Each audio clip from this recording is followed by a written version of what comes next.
Olá pessoal, todos bem? Na aula passada nós comentamos 7 questões de direito processual civil. Na aula de hoje nós vamos comentar 5 questões de direito do trabalho que foram cobradas no 34º exame. Eu tenho certeza que essa aula vai te poupar tempo de estudo.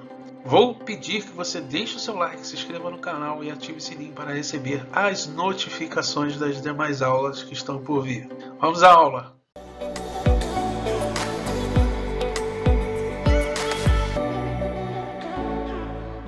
Vamos lá, pessoal. Vamos então corrigir 5 questões de direito do trabalho que foram cobradas no 34º exame. Olha só.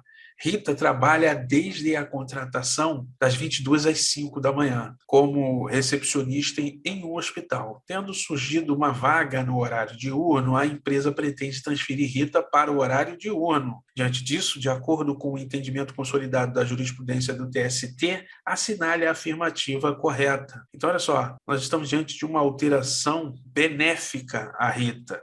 Você tinha que chegar a essa conclusão. O examinador queria que você chegasse a essa conclusão, tá? E essa alteração unilateral é permitida, sim, com fundamento no poder diretivo do empregador, artigo 2º da CLT. E, lógico, essa alteração está sendo mais benéfica, na teoria, né, a Rita, tá ok? Então, seria uma alteração conforme o artigo 468 da CLT. Vamos ler, olha só.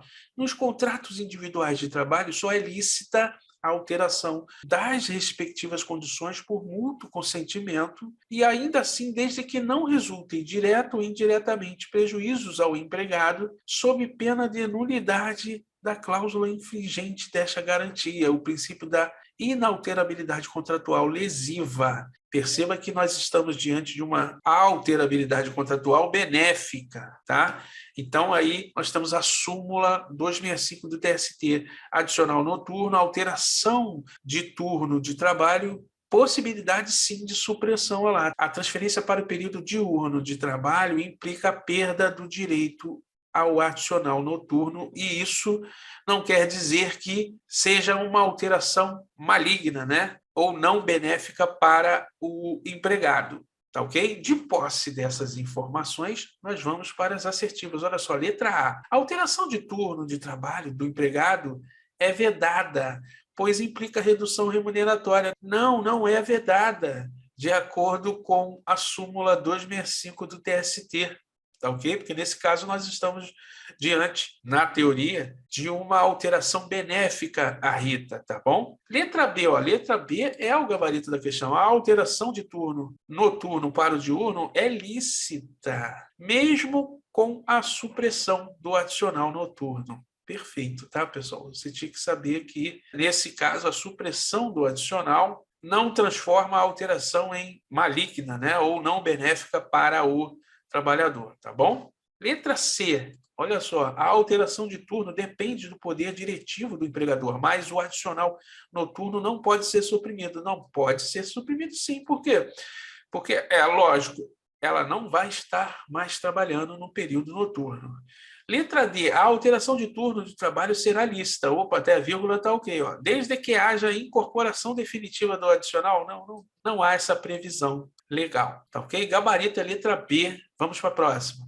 Olá, pessoal. Questão 71, prova tipo 1 branca. Júlia é analista de sistemas de uma empresa de tecnologia e solicitou ao empregador trabalhar remotamente. Sobre a pretensão de Júlia, observado os termos da CLT, assinale a afirmativa correta. Então, pessoal, questão que trata sobre o regime de teletrabalho, né? Artigo 75b, parágrafo único. Olha lá, o comparecimento às dependências do empregador para a realização de atividades específicas que exijam a presença do empregado no estabelecimento não descaracteriza o regime de teletrabalho. Ou seja, caso o empregado vá até o estabelecimento uma vez por semana, assinar alguns papéis ou dar esclarecimentos, não irá descaracterizar o trabalho remoto, tá bom? Então, olha só, já respondemos a letra A, tá? De forma bem direta, ó. O teletrabalho só pode ser assim considerado se a prestação de serviços for totalmente fora, não. Ela pode ser, por exemplo, um dia da semana dentro das dependências do empregador, tá? Então, ó, totalmente fora, deixou assertiva incorreta, de acordo com o artigo 75B, parágrafo único da CLT, tá bom?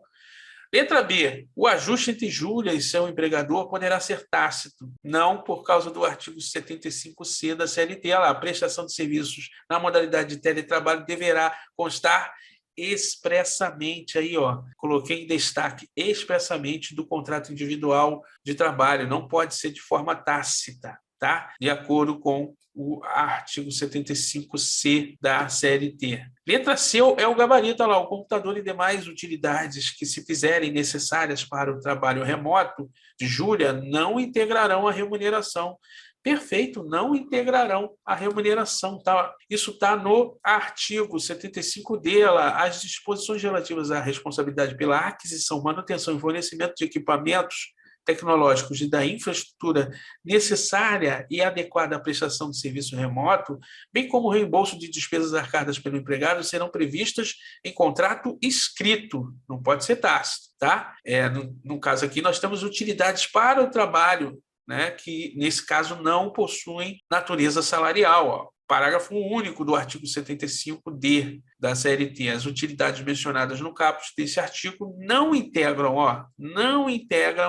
a remuneração do empregado. É exatamente o que diz a letra C. Portanto, esse é o gabarito, tá bom? Letra D, olha só. O ajuste entre as partes para o trabalho remoto deverá ser por mútuo consentimento, assim como o retorno ao trabalho presencial. E aqui tem a pegadinha, né, pessoal? Olha só, artigo 75C, parágrafo 1º, poderá ser realizada a alteração entre regime presencial e de teletrabalho, desde que haja mútuo acordo entre as partes, registrado em adicional contratual. Então, olha só, para que ele vá do presencial para o teletrabalho, o acordo tem que ser mútuo e deve haver aditivo por escrito, né, ao contrato de trabalho. Tá ok? Olha lá, parágrafo 2º. Poderá ser realizada a alteração do regime de teletrabalho para o presencial. Agora é o contrário. Ó. Por determinação do empregador, garantido o prazo de transição mínimo de 15 dias, com o correspondente registro em aditivo contratual. Então,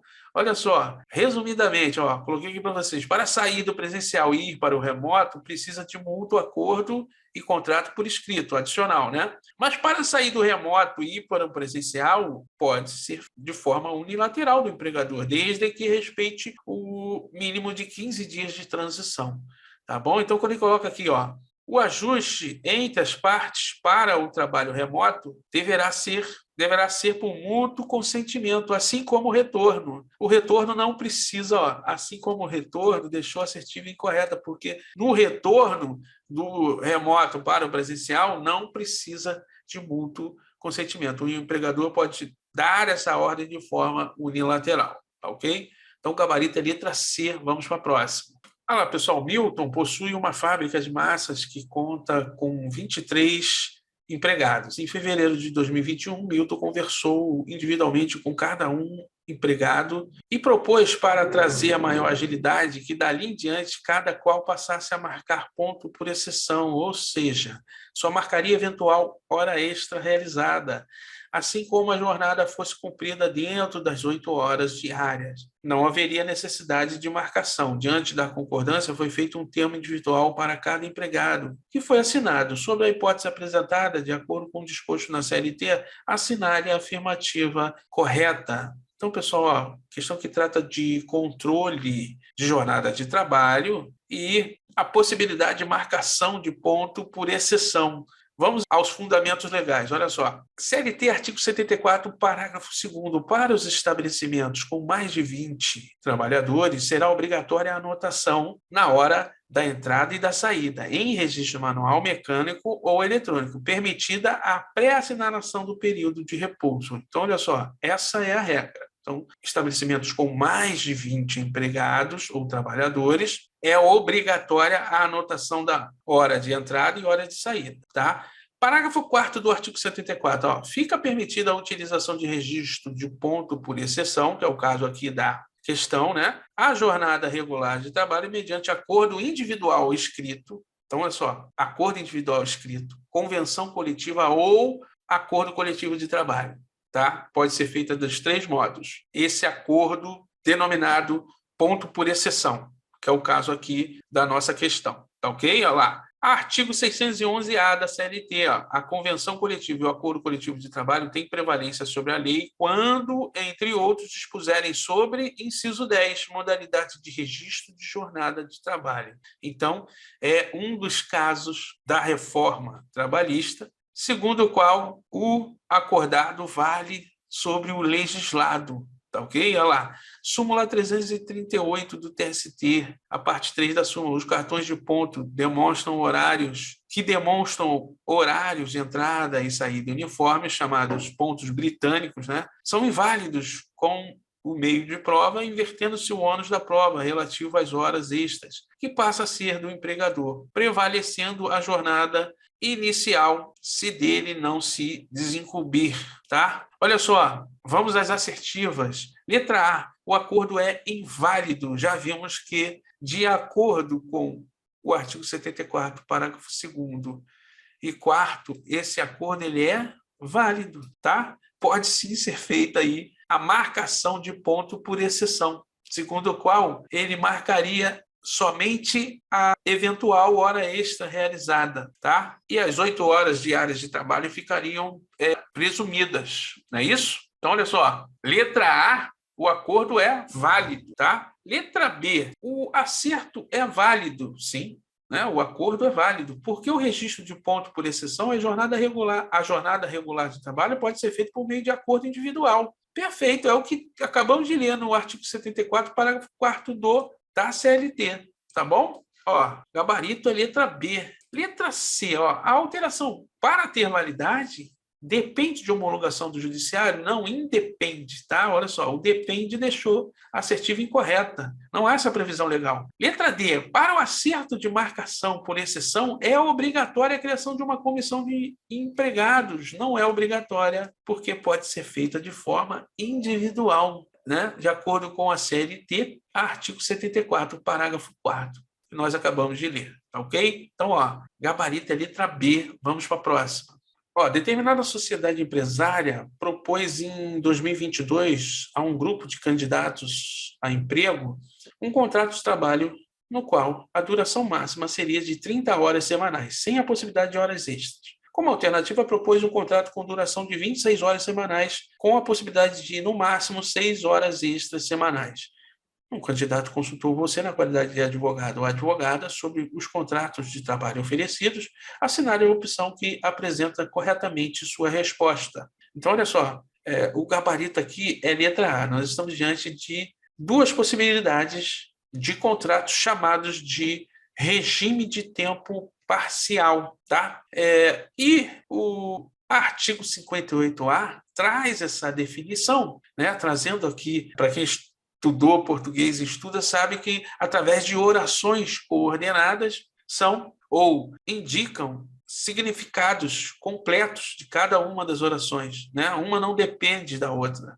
Então, olha só, quando na primeira parte do artigo 58A, ele fala o seguinte, ó, considera-se trabalho em regime de tempo parcial aquele cuja duração não exceda 30 horas semanais, sem a possibilidade de horas suplementares semanais, né? Você deveria saber que horas suplementares são horas extras, tá? Então, nesse caso aqui, ó, estamos diante de um contrato de trabalho em regime parcial, tá ok? E na segunda parte do artigo 58A, ele traz outra possibilidade de contrato de trabalho em regime parcial, ó. Considera-se trabalho em regime de tempo parcial aquele cuja duração não exceda 26 horas semanais, com possibilidade de acréscimo de até 6 horas suplementares semanais. Então, aqui seria uma outra definição, uma outra possibilidade de contrato de trabalho em regime de tempo parcial.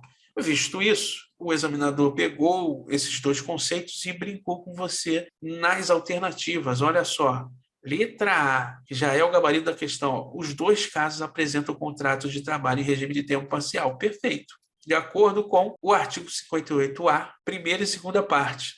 Tá? Na letra B, ele brinca, ó, no primeiro caso, trata-se de um trabalho em regime de tempo parcial. No segundo, trata-se de trabalho comum. Não, no segundo também se trata de trabalho em regime de tempo parcial. Tá? Os dois casos não são contratos de trabalho em regime de tempo parcial. Os dois casos são, então não deixou assertiva incorreta na C. E na letra D, não se trata de contrato de tempo parcial. Na verdade, se trata de acordo com o que nós já vimos aqui no artigo 58A da CLT, tá? Então, ele brincou com as probabilidades. Na letra B, C e D, você deveria, conhecendo o conceito, marcar a A, tá bom? Gabarito, letra A, vamos para a próxima.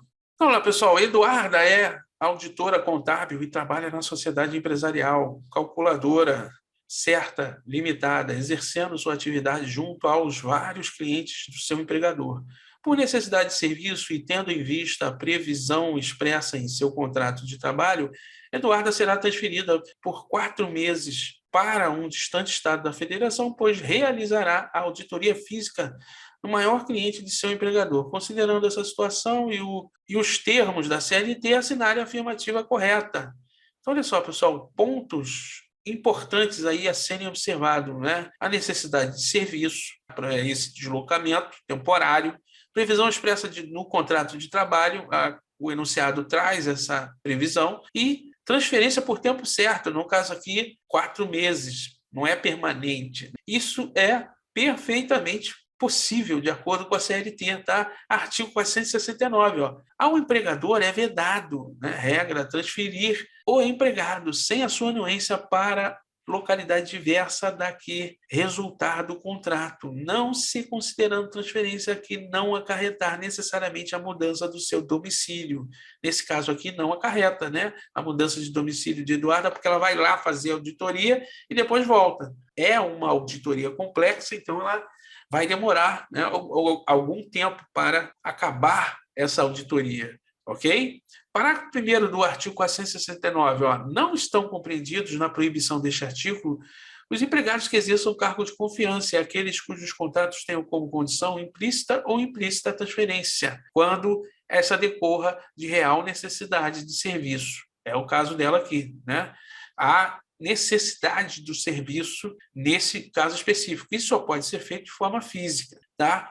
Parágrafo 2º. É lícita a transferência quando ocorrer extinção do estabelecimento em que trabalhar o empregado. Seria uma outra exceção, né? Parágrafo 3º. Em caso de necessidade de serviço, é o nosso caso aqui, ele frisou, né? O empregador poderá transferir o empregado para a localidade diversa da que resultar do contrato, não obstante as restrições do artigo anterior, mas, nesse caso, ficará obrigado a um pagamento suplementar, nunca inferior a 25% dos salários que o empregado percebia naquela localidade enquanto durar essa situação. Então, Eduardo aqui faz jus a um pagamento suplementar nunca inferior a 25%, né? De no mínimo 25%, tá bom?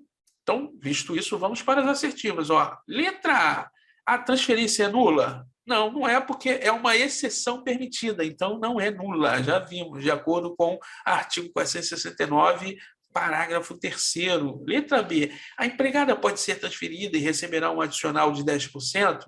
Ela pode ser transferida, mas o adicional é de no mínimo 25%. Então, já corto aqui, tá? C, a transferência somente será possível se houver prévia autorização judicial. Não há essa previsão de autorização judicial, tá bom? Já que estamos diante de uma exceção legal. E fará jus a um adicional de no mínimo 25% e não 50%, como foi colocado aqui. O gabarito é a letra D. Ó. A Eduarda poderá ser transferida e terá direito a um adicional não inferior a 25% sobre seu salário enquanto estiver na outra localidade. Portanto, o gabarito é a letra D, tá bom? Olha lá, pessoal, última questão, questão 75, prova tipo 1 branca lá. Na reclamação trabalhista movida por Paulo contra a Sociedade Empresária Moda Legal Limitada, o juiz prolator da sentença reconheceu que o autor tinha direito ao pagamento de comissões. Frisei aí o pagamento de comissões, que foram prometidas, mas jamais honradas, mas indeferiu o pedido de integração das referidas comissões em outras parcelas, 13º salário, férias e FGTS. Diante da sua natureza indenizatória, considerando a situação de fato e a previsão legal, assinale a afirmativa correta. Aí, pessoal, para resolver essa questão, você tinha que ter ciência aí da composição da remuneração. Artigo 457, parágrafo 1º da CLT, lá, integram o salário, a importância fixa estipulada, as gratificações legais e as comissões pagas pelo empregador. Logo, integram a remuneração, a importância fixa estipulada, as gratificações e as comissões. Essas parcelas não são indenizatórias, ok? Gratificações e comissões. Sobre elas, há repercussão, sim, em outras parcelas, como 13º salário, férias e FGTS, tá? Então, olha só, eu coloquei aqui para vocês de forma bem sucinta para relembrar, olha só, parcelas que integram o salário, olha lá, importância fixa estipulada, gratificações legais, comissões pagas pelo empregador. Parcelas que não integram o salário, olha lá, ajuda de custo, auxílio alimentação, tem natureza indenizatória, diárias para viagens, também tem natureza indenizatória, prêmios, que é a liberalidade do empregador, abonos. Essas parcelas não integram o contrato e nem servem de base para encargos trabalhistas ou previdenciários, ok? Então, você teria que ter essa noção para resolver com tranquilidade essa questão, tá?